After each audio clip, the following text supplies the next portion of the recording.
I want to begin with the BJP spokesperson, Lok Sabha MP, Parajita Sarangi. Ms. Sarangi, you know, one can turn around and talk about Nari Shakti, but these numbers are hard, cold facts of the nadir of Nari Shakti that India stands on today, where state by state, you know, you can take into account the national capital, one can blame it on other governments, where Rajasthan comes in highest where rape is concerned. But on the other account, Delhi is the unsafest city in India. Now, policing of Delhi comes under the BJP, Ms. Sarangi.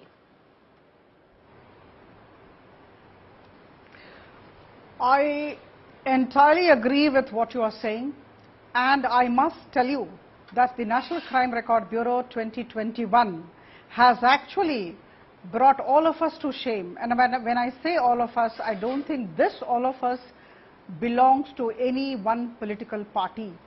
All 135 crore Indians should actually feel ashamed, and more so, 50% of these we are women.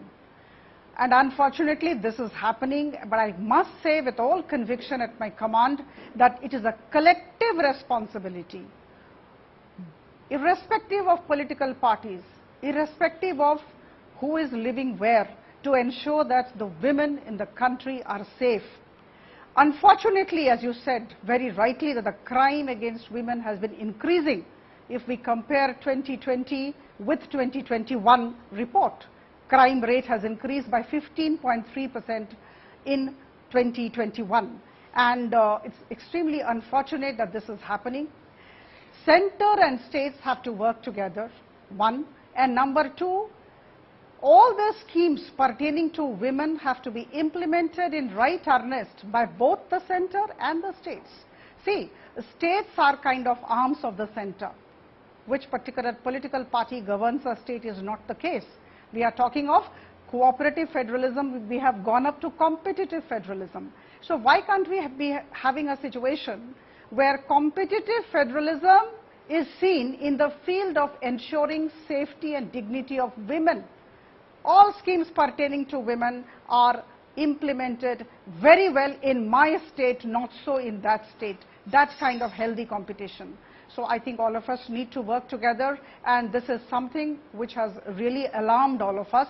And I will just request today, all the ladies are here, let's not indulge in blame game. If you start, I start. If I start, you start.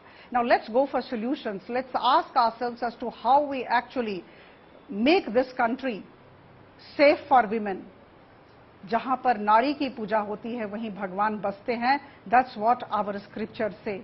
So I think we really need to look into it. It's very unfortunate that Delhi is unsafe.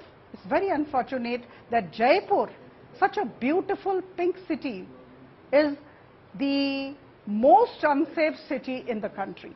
Howsoever, whatever we may say, you know, it Assam, may be highest crime rate. But having said that, you know, Ms. Sarangi, one can get highest into crime rate. Right. No, Assam, the state of Assam. But having said that, Ms. Sarangi, you know, one can talk about cooperative federalism, but the politics of this country, especially in the recent past, has only been about competitive federalism. Now, it's all well and good and very appreciated that one doesn't get into a blame game. But somewhere down the line, we need to ask questions, and those questions need to be asked of all, you know, across party lines. And I'll come back to you, because one question is, if the BJP can strongly come up and raise their hand and say death penalty for the murderer of Ankita, what stops the BJP from saying, how in the world did we allow a committee to be formed which had 4 members of the BJP which have allowed Bilkis's rapist to walk free? But that doesn't happen. I'm going to come back to that question. I want to take it now. I want to cut across to Reena Gupta from the Aam Aadmi Party. Reena Gupta, one can very well sit back and say that policing in Delhi is the business of the Home Ministry. We have nothing to do with that. But you also come from a government which has held back-to-back press conferences, talked about how they've made sure that there are no dark spots in Delhi. You have to, somewhere down the line, some onus to take over that Delhi is the most unsafe city in India where a metro is concerned. 2 young girls were raped every day in Delhi last year. Preeti, 8 years ago, Bharatiya Janata Party said, "बहुत हुआ नारी पर बार, अब की बार मोदी सरकार." What has changed in 8 years? What have they done for the women of this country? as a citizen of Delhi, as a woman living in Delhi, as a mother living in Delhi, I'm scared. I'm aghast at Mrs. Sarangi's comments. Cooperative federalism in 18 states, they run the government. So, you know, it's very interesting for them to say, let's all work together. What is stopping them from working at least in the 18 states where they run the government? As far as Delhi is concerned, you know very well, Preeti, law and order comes directly under Mr. Amit Shah in Delhi. And the condition is only deteriorating by the day. The reason being there is no effective policing in Delhi. Delhi police is the most politicized, most misused police, and Bharatiya Janata Party is directly to be blamed for that.